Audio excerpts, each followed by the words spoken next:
Assalamualaikum warahmatullahi wabarakatuh. Selamat siang, selamat sore. Eh, Persilakan kami dari kelompok satu akan mempresentasikan materi pada bab 15, yaitu tentang sistem akuntansi persediaan. Setelah ini, saya akan memperkenalkan anggota kelompok kami. Kelompok satu beranggotakan 6 orang. Yang pertama adalah Zaki Mubarok dengan NP Mahir 2125. Yang kedua Hibatullah Akmal Harmadika dengan NP Mahir 259. Dan yang ketiga, Takesha Prananingrum Prakoso dengan NP Mahir 271. Yang keempat, Muhammad Salahuddin Juliansyah dengan NP Mahir 285. Dan yang kelima, Ana Aulia Salsabila dengan NP Mahir 286. Dan yang terakhir, atau orang keenam, yaitu Naila Sylvie Nurdiana dengan NP Mahir 289. Setelah kami memperkenalkan kelompok kami, saya akan melanjutkan kepada materi yang pertama. Pada bab kali ini, materi pertama yaitu deskripsi persediaan. Pada bab kali ini kita akan mempelajari tentang sistem akuntansi persediaan. Apa sih sistem akuntansi persediaan itu? Sistem akuntansi persediaan adalah suatu sistem yang bertujuan untuk mencatat mutasi setiap jenis persediaan yang disimpan di dalam gudang. Yang berarti sistem akuntansi persediaan ini eh, mencatat semua perpindahan barang dari suatu tempat ke tempat yang lain. Lalu, seperti yang kita ketahui, persediaan itu berbeda-beda sesuai dengan jenis tipe perusahaan. Maka oleh karena itu ditampilkan tabel berisi tipe persediaan dan transaksi mempengaruhinya pada slide berikutnya. Materi selanjutnya yaitu tipe-tipe persediaan. Terdapat 5 tipe persediaan yang telah tercantumkan di slide ini, yaitu yang pertama persediaan produk jadi, persediaan produk dalam proses, persediaan bahan baku, persediaan bahan penolong, dan juga persediaan perlengkapan pabrik, dan juga persediaan suku cadang. Dalam persediaan produk jadi terdapat empat transaksi maaf yang mempengaruhi yaitu produk selesai diproduksi, penjualan, retur penjualan, juga transaksi penghitungan fisik persediaan.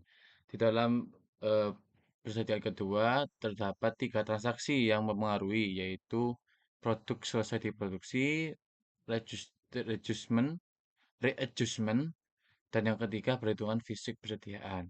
Di dalam persediaan tipe ketiga, yaitu persediaan bahan baku, terdapat 5 transaksi yang mempengaruhi, yaitu transaksi pembelian, retur pembelian, pemakaian barang segudang, yang keempat pengambilan barang gudang, dan yang terakhir penghitungan fisik persediaan. Di dalam tipe persediaan keempat, yaitu persediaan bahan penolong, terdapat 5 juga transaksi yang mempengaruhi yaitu pembelian, retur pembelian, pemakaian barang gudang, pengambilan barang gudang, dan juga penghitungan penghitungan fisik persediaan. Dan yang terakhir yaitu persediaan perlengkapan pabrik atau juga persediaan suku cadang. Terdapat 5 juga transaksi yang mempengaruhi yaitu transaksi pembelian, retur pembelian, pemakaian barang gudang, pengambilan barang gudang, dan juga perhitungan fisik persediaan. Lalu kita masuk kepada metode pencatatan. Metode pencatatan di dalam sistem akuntansi persediaan terdapat dua metode, yaitu metode mutasi persediaan dan juga metode persediaan fisik. Untuk metode yang pertama yaitu metode mutasi persediaan. Dalam metode ini setiap mutasi persediaan dicatat di dalam kartu persediaan. Metode ini cocok digunakan dalam penentuan biaya bahan pokok atau biaya bahan baku dalam perusahaan yang harga pokok produknya dikumpulkan dengan metode harga pokok proses. Dan yang kedua yaitu metode persediaan fisik. Dalam metode persediaan fisik, hanya tambahan persediaan dari pembelian saja yang dicatat, sedangkan mutasi berkurangnya persediaan pemakaian dari pembelian berkurang persediaan pemakaian dari pembelian saja yang dijual. Metode ini cocok digunakan digunakan dalam penentuan biaya bahan baku dalam perusahaan yang harga pokok produknya dikumpulkan dengan metode harga pokok proses. Seperti yang kita ketahui dari arti dari satu sistem yaitu sekumpulan prosedur yang menciptakan suatu tindakan yang berlanjut. Jadi di dalam sistem akuntansi persediaan ini terdapat beberapa prosedur dan juga beberapa sistem yang menjadi bagian dari sistem persediaan sistem akuntansi persediaan. Terdapat 8 prosedur dan juga satu sistem, yaitu sistem prosedur yang pertama adalah prosedur pencatatan produk jadi, yang kedua prosedur pencatatan harga pokok produk jadi yang dijual, prosedur yang ketiga adalah prosedur pencatatan harga pokok produk yang diterima kembali dari pembeli. Yang keempat adalah prosedur pencatatan tambahan dan penyesuaian kembali harga pokok persediaan produk dalam proses. Yang kelima adalah prosedur pencatatan harga pokok persediaan yang dibeli.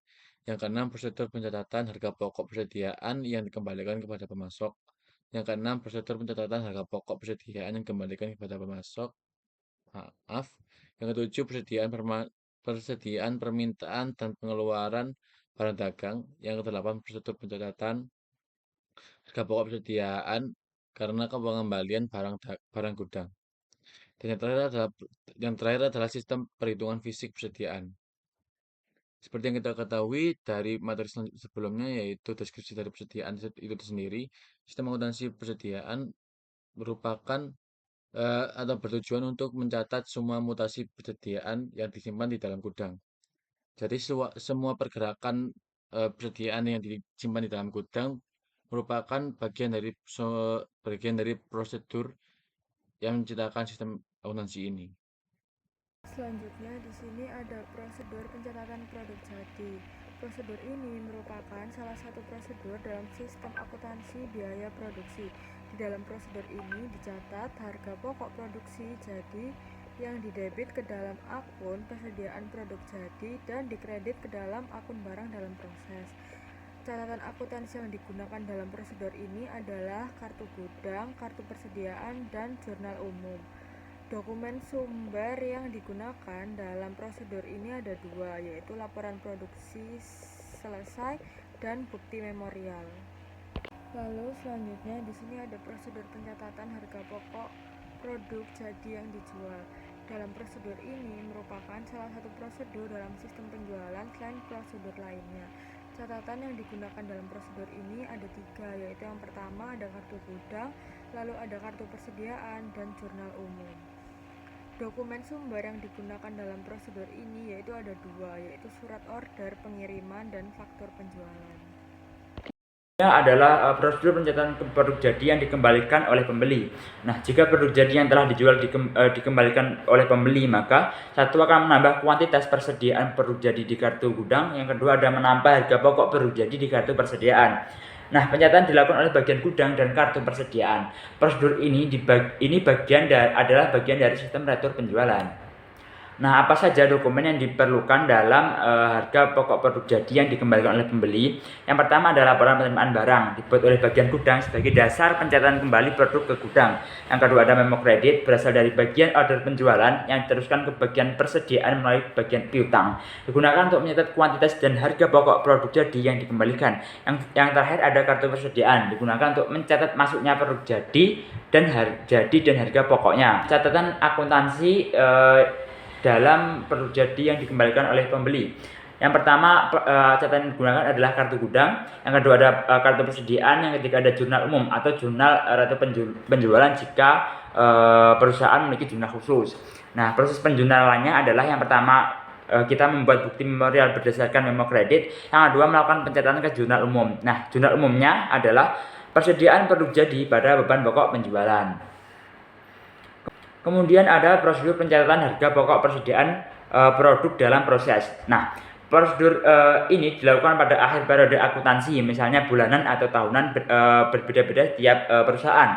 Tujuannya untuk mencatat nilai produk yang masih dalam tahap proses produksi agar dapat dimasukkan dalam laporan keuangan. Produk dalam proses tidak dicatat di kartu gudang karena belum berpindah secara fisik. Hanya bagian produksi, bagian kartu persediaan, dan bagian jurnal lah yang terlibat di dalamnya. Nah, tahapan prosedurnya adalah yang pertama, bagian produksi membuat laporan produk dalam proses LPDP. Nah, laporan LPDP dari bagian produksi lalu dikirim ke bagian kartu persediaan untuk dihitung harga pokoknya. Kemudian yang ketiga, hasil penghitungan dicatat dalam bukti memorial oleh bagian jurnal. Kemudian jurnal dibuat untuk mencatat nilai persediaan produk dalam proses. Contoh jurnalnya adalah persediaan produk dalam proses pada barang dalam proses. Yang kelima, pada awal periode selanjutnya dilakukan jurnal pembalik atau readjusting entry. Jurnalnya barang dalam proses pada persediaan produk dalam proses, atau kebalikan dari jurnal yang mencatat nilai persediaan produk dalam proses tadi. Kemudian apa saja dokumen yang diperlukan dalam mencatat persediaan produk dalam proses? Yang pertama ada bukti memorial, digunakan untuk mencatat ke jurnal umum, disusun oleh bagian jurnal berdasarkan informasi dari bagian kartu persediaan. Ada dua jenis bukti memorial, yaitu untuk pembebanan biaya overhead, yang kedua untuk pencatatan harga pokok produk dalam proses. Yang kedua, laporan produk dalam proses LPDP dibuat oleh bagian produksi, berisi data kuantitas dan jenis barang masih dalam proses. Kemudian digunakan sebagai dasar perhitungan harga pokok. Nah, jurnalnya adalah barang dalam proses pada persediaan produk dalam proses. Catatan akuntansi yang digunakan adalah pada akhir periode akuntansi mencatat persediaan produk dalam proses agar muncul di laporan keuangan. Jurnal umum yang dibuat dalam persediaan produk dalam proses adalah persediaan dalam proses pada barang dalam proses. Tujuannya menyesuaikan posisi akhir saldo persediaan dalam proses agar sesuai dengan data aktual produksi. Nah, pada awal periode berikutnya atau readjusting entry, membalik penyataan sebelumnya agar tidak terjadi duplikasi atau duplikasi perhitungan. Jurnal umumnya adalah barang dalam proses pada persediaan produk dalam proses. Selain itu, dibuat juga jurnal pembebanan biaya overhead pabrik, yaitu jurnalnya barang dalam proses biaya overhead pabrik pada biaya overhead pabrik yang dibebankan. Fungsi-fungsi yang terlibat adalah bagian produksi, bagian kartu persediaan, dan bagian jurnal. Selanjutnya di sini ada prosedur pencatatan harga pokok persediaan yang dibeli. Prosedur ini merupakan bagian dari sistem pembelian yang bertujuan untuk kegiatan utama, meliputi yang pertama penerimaan barang oleh bagian gudang, lalu pemeriksaan barang yang diterima dan pembuatan laporan penerimaan barang, lalu pencocokan dokumen faktur dan LPB dengan SOP pembelian oleh bagian pembelian, lalu pembuatan bukti kas keluar oleh bagian utang, yang terakhir pencatatan harga pokok ke kartu persediaan dan kartu gudang, seperti itu. Selanjutnya, untuk dokumen yang digunakan. Dokumen sumber yang digunakan dalam pencatatan harga pokok persediaan sendiri, yang pertama, laporan penerimaan barang atau LPB. Itu dibuat oleh bagian gudang setelah memeriksa barang yang diterima. Lalu bukti kas keluar dibuat oleh bagian utang sebagai bukti pencatatan pembayaran. Lalu yang ketiga, faktur dari pemasok. Itu sebagai bukti harga barang yang dibeli. Lalu ada surat pengantar, yaitu menyertai pengiriman barang dari pemasok.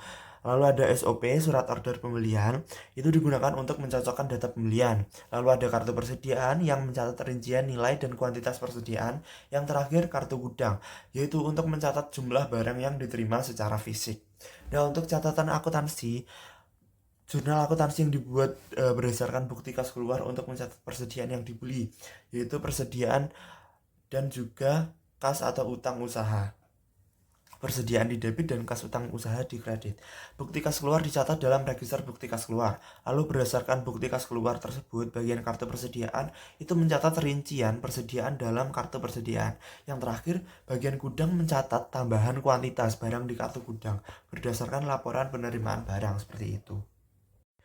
Lalu di sini prosedur pencatatan harga pokok persediaan yang dikembalikan kepada pemasok.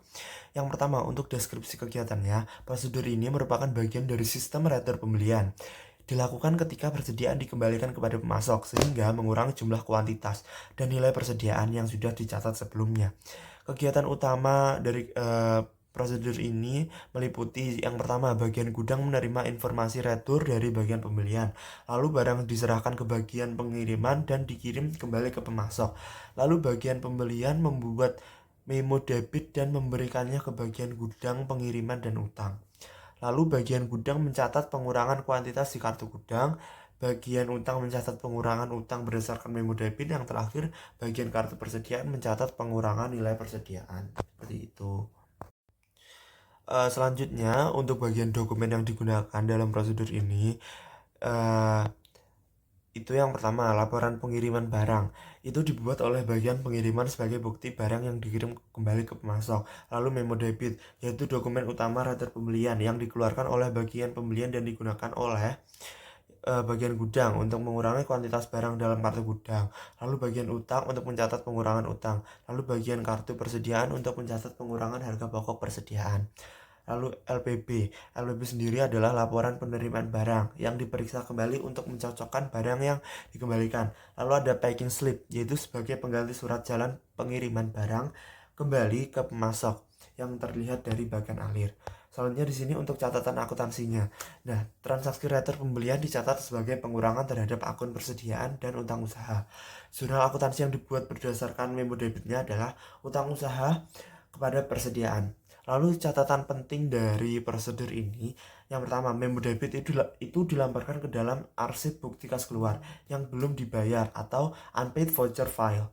Jika utang pembelian belum dibayar, lalu jika sudah dibayar, maka perusahaan mencatat retur secara langsung terhadap akun persediaan dan kas atau utang tergantung status pembayarannya. Seperti itu. Selanjutnya di sini mengenai prosedur permintaan dan pengeluaran barang gudang. Yang pertama itu untuk deskripsi prosedurnya. Prosedur ini merupakan salah satu prosedur yang membentuk sistem akuntansi biaya produksi. Nah, dalam prosedur ini dicatat harga pokok persediaan berupa yang pertama ada bahan baku, bahan penolong, bahan habis pakai pabrik, lalu suku cadang yang dipakai dalam kegiatan produksi maupun kegiatan non produksi. Yang kedua untuk dokumennya, dokumen sumber yang digunakan dalam prosedur ini itu berupa bukti permintaan dan pengeluaran barang gudang. Untuk fungsi dari dokumennya sendiri, yang pertama oleh bagian gudang untuk mencatat pengurangan persediaan karena pemakaian intern.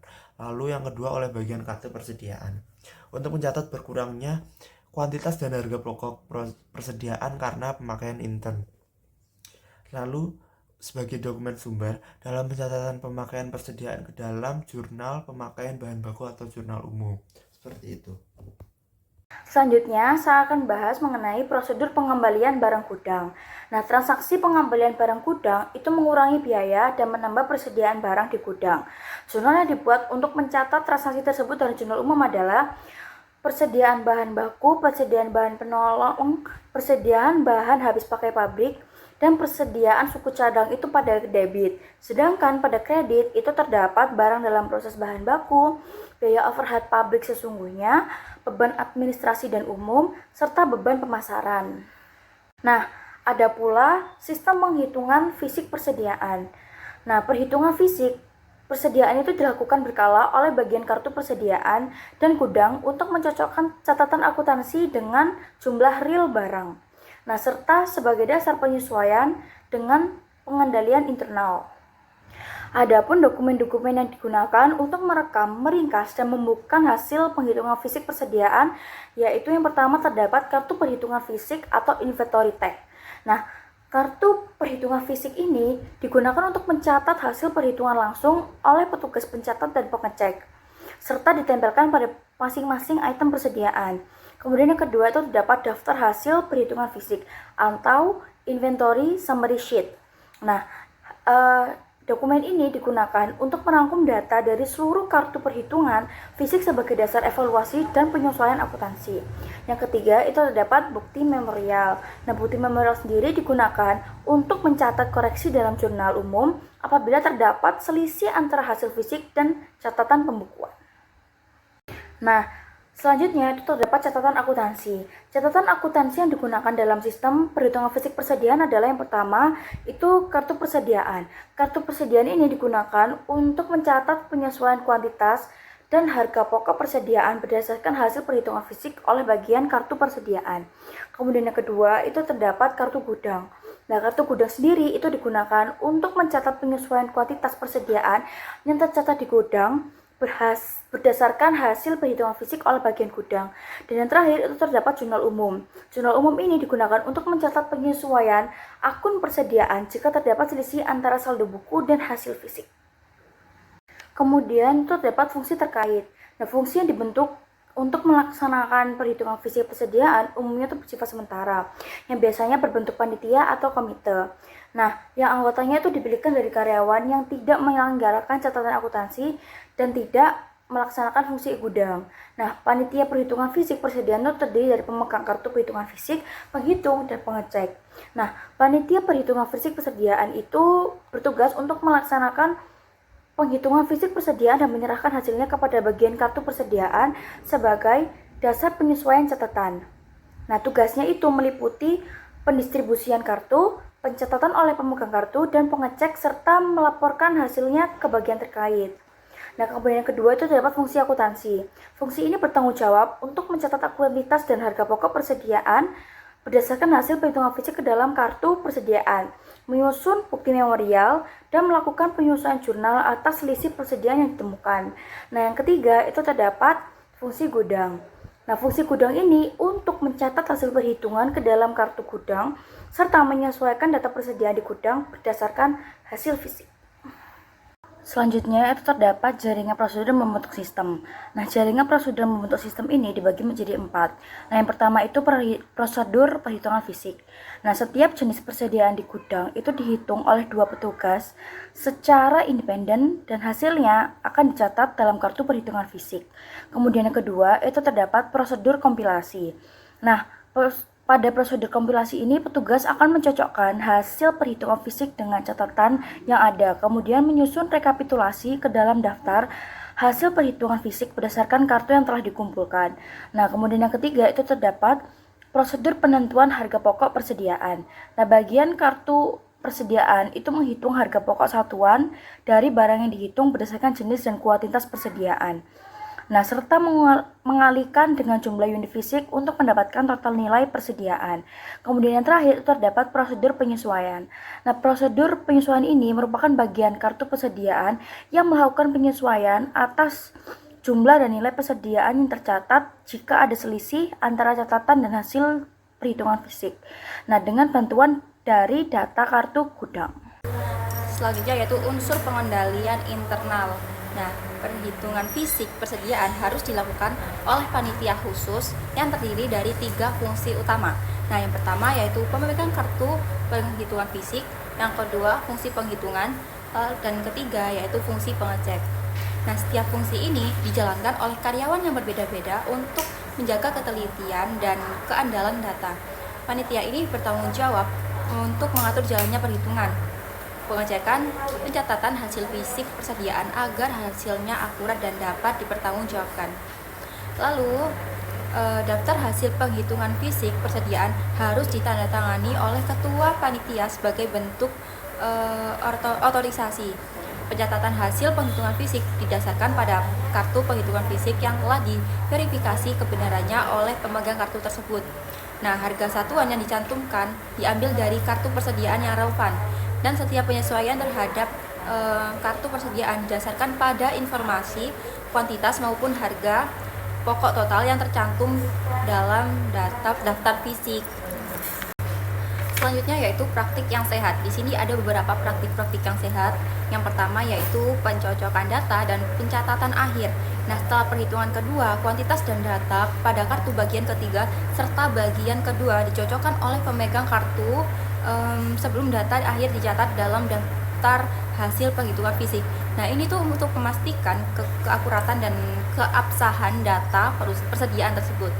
Lalu yang kedua ada penggunaan alat ukur untuk persediaan tertentu. Nah, untuk persediaan yang tidak dapat dihitung satuan secara langsung, misalnya bahan bakar cair atau pasir, itu digunakan alat ukur atau metode tertentu agar hasil perhitungannya tetap akurat dan dapat dipertanggungjawabkan. Lalu yang ketiga ada penggunaan kartu perhitungan fisik bernomor. Nah, setiap kartu perhitungan fisik ini diberi nomor urut tercetak dan penggunaannya dipertanggungjawabkan oleh pemegang kartu perhitungan fisik tersebut. Lalu yang terakhir ada penghitungan 2 kali secara independen. Nah, setiap jenis persediaan ini dihitung 2 kali terpisah. Yang pertama oleh petugas perhitungan, yang kedua petugas pengecek. Nah, hasil penghitungan pertama dicatat pada kartu fisik bagian yang pertama. Lalu hasilnya diverifikasi oleh pengecek yang juga melakukan penghitungan ulang secara mandiri dan mencatat hasilnya pada kartu bagian yang kedua. Dan yang terakhir yaitu bagan alir dokumen sistem penghitungan fisik persediaan. Nah, di sini yang sebelah kanan yaitu bagan alir dokumen sistem penghitungan fisik persediaan. Dilihat dari pemegang kartu penghitungan fisik dengan penghitung.